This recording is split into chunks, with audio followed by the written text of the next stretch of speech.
नमस्कार and welcome to Bharat FS. हाल ही में आपने देखा होगा कि बांग्लादेश में जिस तरीके से मिलिट्री को हुआ और इसके पहले आपने नोटिस किया होगा कि भारत के जो पड़ोसी देश है, फॉर एग्जांपल कि श्रीलंका, जहां पर 2022 के टाइम में हमें देखने को मिला पॉलिटिकल क्राइसिस। नेपाल में भी एक तरफ जहां हिंदू राष्ट्र की मांग उठ रही है। म्यांमार में भी आपने नोटिस किया होगा कि म्यांमार में भी यहाँ पर 2021 के टाइम में ऑन्ग सान सुकी को हटाकर जो मिलिट्री को लाया गया, ये सारी जो चीजें हैं हाल ही में हमें देखने को मिला है कुछ ही सालों में। और इसके बाद अब जो भारत का एक और पड़ोसी देश मालदीव्स, जहां पर ये खबर निकल के आ रही है कि मालदीव्स के जो प्रेसिडेंट है मोहम्मद मोइजू, इनका ये क्लेम है कि मालदीव्स की जो सरकार है उसे भी मिलिट्री को करने की कोशिश की गई है। लेकिन ये जो मिलिट्री को है ये बेसिकली ये एक आर्थिक तख्तापलट के बारे में कहा जा रहा है। पूरी कहानी क्या है समझेंगे इस वीडियो में, लेकिन इसके रिगार्डिंग जो आर्टिकल्स है आप देख पाएंगे यहाँ पर कि Muizzu's direct coup attempt claim in Maldives over bank decision. इसके रिगार्डिंग जो हिंदी के मीडिया के आर्टिकल्स है वो भी आप देख पाएंगे कि चीन चीन चिल्लाने वाला मालदीव्स के राष्ट्रपति का होने वाला था तख्ता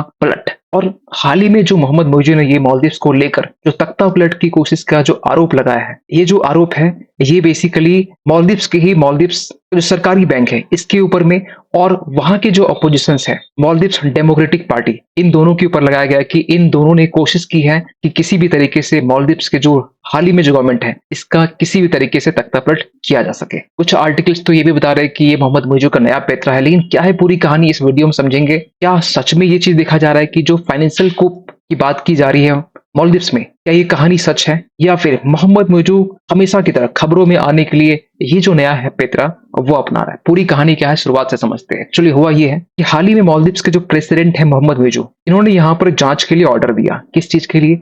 तो मालदीव्स का जो बैंक है, बैंक ऑफ मालदीव्स, जिस तरीके से हमारी इंडिया में रिजर्व बैंक ऑफ इंडिया है जो फॉरेक्स रिजर्व्स को भी मेंटेन करता है और इंडिया के लिए एक सबसे बड़ा बैंक, उसी तरीके से बैंक ऑफ मालदीव्स मालदीव्स के लिए एक सबसे बड़ा बैंक है जो फॉरेक्स रिजर्व्स को मैनेज करता है और इसके जो डिसीजन होते हैं वो इम्पैक्ट डालते हैं वहां की इकोनॉमी पर। तो इनके तरफ से, बैंक ऑफ मालदीव्स की तरफ से एक नोटिफिकेशन ये रिलीज किया गया कि जो यूएस डॉलर है पेमेंट है इसे सस्पेंड कर दिया गया है। वैसे बाद में इस डिसीजन को रिवॉक कर लिया गया था, लेकिन इसी को देखते हुए जो मोहम्मद मोइजू है इन्होंने ये कहा कि ये एक अटेम्प्ट है कू करने की हमारी सरकार के खिलाफ में। और हाल ही में यहाँ पर बैंक ऑफ मालदीव्स ने कुछ वीक पहले ये डिसाइड किया था कि जो डेबिट कार्ड ट्रांजेक्शंस है इसमें कुछ लिमिटेशंस बढ़ाई जाए और इसके लिए जो मैक्सिमम मंथली जो क्रेडिट कार्ड स्पेंड है वो $100 रखी गई थी ऑनलाइन ट्रांजेक्शन्स के लिए। क्योंकि आज के टाइम में देखेंगे मालदीव्स के जो फॉरेक्स रिजर्व है तो आप देखेंगे कि ये रैंक में 154 में आता है, जहां पर इनके पास में टोटल फॉरेक्स रिजर्व जो है वो 588 है मिलियन है। वही हम इंडिया की बात करें तो 674,919 ये मिलियन इंडिया के पास में है।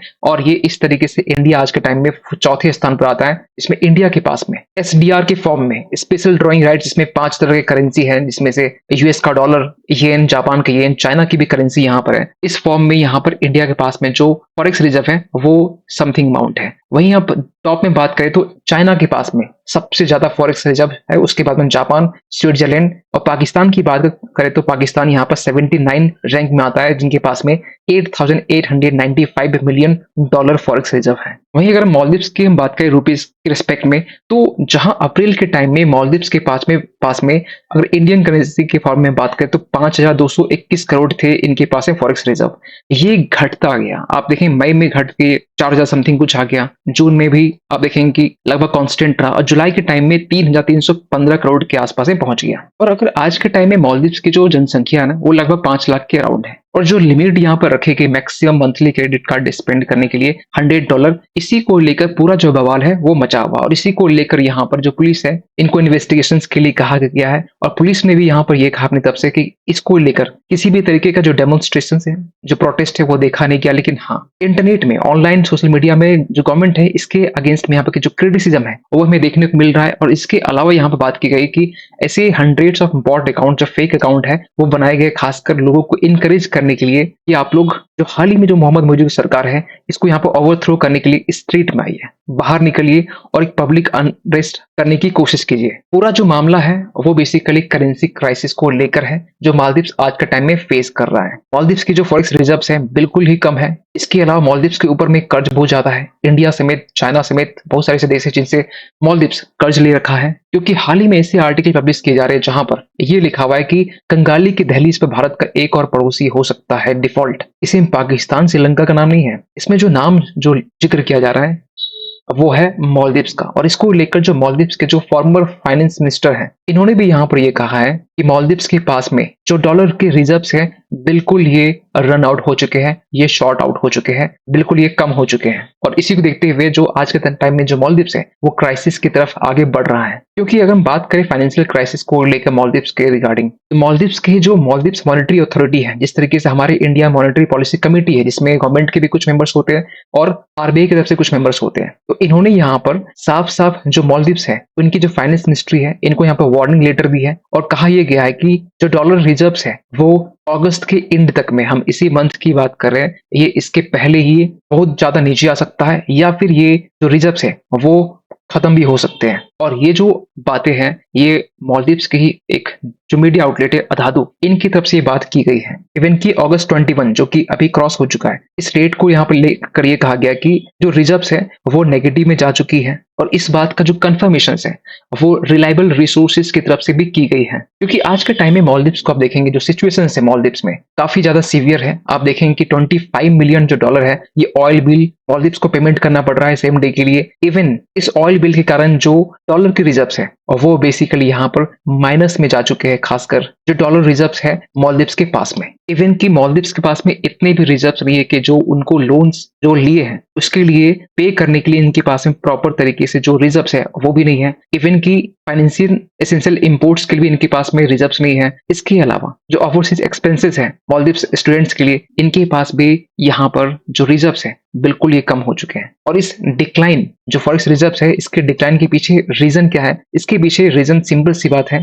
कि मालदीव्स को आज के टाइम में लोन्स को लेकर रीपे करना होता है, ऑयल एक्सपेंडिचर्स के लिए यहाँ पर डॉलर में ही परचेज करना होता है। इसके अलावा जो एसेंशियल इंपोर्ट्स है इसके लिए भी यहाँ पर मालदीव्स डॉलर में ही ये चीजों को परचेज करता है। और इसको लेकर जो मालदीव्स मॉनेटरी अथॉरिटी है इन्होंने यहाँ पर ये भी साफ साफ ये वार्न किया था कि बिना एडिशनल रेवेन्यू सिक्योर करने के बिना आप फॉरेक्स रिजर्व्स को कंजर्व नहीं कर सकते हैं। और अगर ऐसा होगा तो जो बजट डेफिसिट है इसको मैनेज करना काफी ज्यादा डिफिकल्ट हो जाएगा। क्योंकि आज के टाइम में जो ग्रॉस इंटरनेशनल रिजर्व्स हैं ये 509 मिलियन डॉलर से घटकर ये जून की हम बात करें 395 मिलियन तक पहुंच चुका है। ये एंड जुलाई तक हम बात कर रहे हैं। और इसको देखते हुए जो मालदीव्स बैंकिंग सेक्टर है इन्होंने यहाँ पे एक ड्रास्टिक मेजर्स यहाँ पर ली है। और इसके लिए जो बैंक ऑफ मालदीव्स है इन्होंने रिसेंटली यहाँ पर कुछ स्टेप्स लिए हैं ताकि जो डॉलर के ट्रांजेक्शन है इसको रिस्ट्रिक्ट किया जा सके। इसमें से जो डॉलर ट्रांजेक्शन है इसमें ब्लॉक करना, जो रुपया कार्ड है इसके साथ में इवन की जो क्रेडिट कार्ड लिमिट्स है उसमें कैप लगाना $100 तक में, ये पूरा एक स्टेप है जो हाल ही में यहाँ पर बैंक ने यहाँ पर लिए हैं। क्योंकि यहीं पर जो बीएमएल के जो सीईओ है,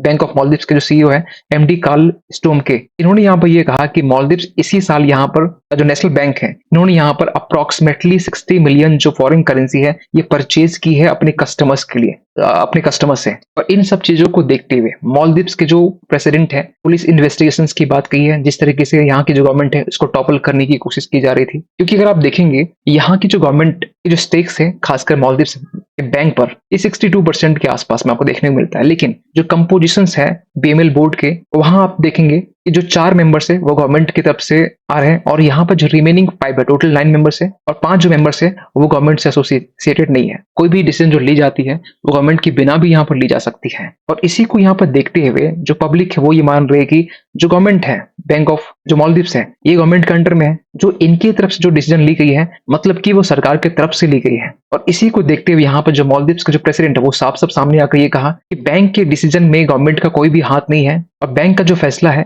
वो बेसिकली जो प्रीवियस जो गवर्नमेंट है इसके इन्फ्लुएंस में आकर जो बैंक के जो डायरेक्टर्स है वो ले रही है। और ये भी देखिए जो टाइमिंग है वो कितनी सटीक टाइमिंग है जिस टाइम में ये चीजें सामने आ रही, क्योंकि बांग्लादेश में जैसे रिसेंटली मिलिट्री को देखा गया। और इसी को देखते हुए यहाँ पर जो former finance minister Ibrahim Aamir है इन्होंने यहाँ पे ये कहा कि जो बैंक ऑफ मालदीव्स है इनकी जो अनाउंसमेंट है जो ट्रांजेक्शन लिमिट को लेकर ये एक इस ऐसे टाइम पर आई है जहां पर हाल ही में यहाँ पर एक और पड़ोसी जो देश है बांग्लादेश, वहां मिलिट्री को देखा गया और ये एक आर्थिक तख्ता पलट करने की कोशिश है। इसमें क्रिटिक्स भी क्वेश्चन कर रहे हैं कि जो ये जो डिसीजन है कहीं ना कहीं पॉलिटिकल रिएक्शन को प्रवोक करने के लिए और इन्फ्लुएंस करने के लिए ये डिसीजन लिए गए हैं। इसके अलावा यहाँ बात करें तो यहाँ पर जो जो प्रेसिडेंट मोहम्मद मोइजू है, इन्होंने साफ-साफ ये कहा है कि इसके पीछे ऑपोजिशंस का इन्वॉल्वमेंट हो सकता है, क्योंकि साफ-साफ ये ऑपोजिशंस के जो ऊपर है वो बिल फाड़ रहे हैं। और इसको देखते हुए जो प्रेसिडेंट मोहम्मद मोइजू उन्होंने ये कहा है कि यहाँ पर हम लोग जितने भी कॉन्स्टिट्यूशनल पावर है सारी यूज करेंगे, ताकि जो इलीगल अटेम्प्ट है जो सरकार को बदलने के लिए, इसको रोका जा सके। इवन की मालदीव्स के जो मिनिस्टर है, उन्होंने यहाँ पर ये कहा है कि ये कहीं कि रिफ्लेक्ट करती है कि जो इंटरनल गवर्नमेंट है उन्हीं के अंदर में एक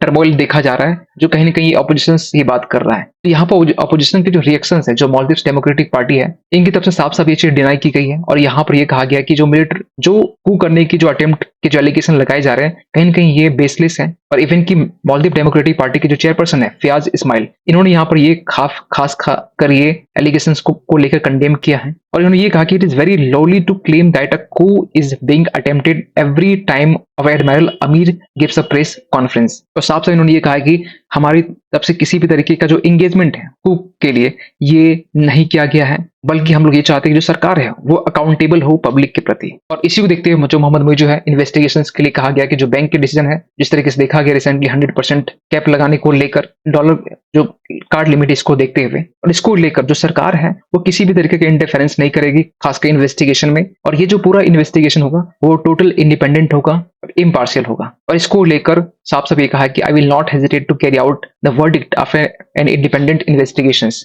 लेकिन इसके पहले भी आपने देखा होगा 1988 के टाइम में, जब मिलिट्री को करने की कोशिश की गई थी मालदीव्स में, जब वहां पर मोहम्मद अब्दुल गयूम की सरकार थी, और उस वक्त कुछ तमिल सेसेशनिस्ट ऑर्गेनाइजेशंस जो श्रीलंका से आए थे, उनके साथ मिलकर कुछ मालदीव्स के कुछ ऐसे ग्रुप थे जो चाह रहे थे कि किसी तरीके से यहाँ की जो सरकार है उसे उखाड़ फेंक दिया जाए। और इसको देखते हुए यहाँ पर इंडिया ने अपनी तरफ से ऑपरेशन कैक्टस चलाया था। और ये चीजें तब आई जब यहाँ मालदीव्स उस टाइम में हेल्प के लिए ब्रिटेन समेत, फ्रांस समेत बाकी देशों से हेल्प मांगने की कोशिश की, इवन की पाकिस्तान से भी हेल्प मांगा गया, लेकिन इंडिया उस वक्त आगे बढ़कर हेल्प भी किया। और ये जो मिलिट्री coup करने की कोशिश की गई, इसे यहाँ पर फेल कर दिया। तो ये मालदीव्स में ये पहली बार नहीं एक मिलिट्री coup करने की कोशिश की गई है। जो एक डर है मोहम्मद मोइजू के अंदर में, ये ऑब्वियस सी बात है, जिस तरीके से आसपास के देशों में एक मिलिट्री coup देखने को मिल रहा है, इसको देखते हुए प्रेसिडेंट मोहम्मद मोइजू का ये जो डर है काफी ज्यादा वाकिफ हमें दिखाई दे रहा है। और हाल ही में प्रेसिडेंट जो मोहम्मद मोइजू है, इनकी एक चिंता और भी है कि हाल ही में यहाँ पर जो टूरिस्ट है इंडिया से, ये भी काफी ज्यादा कम हो चुका है। आपको बता दें कि 2023 में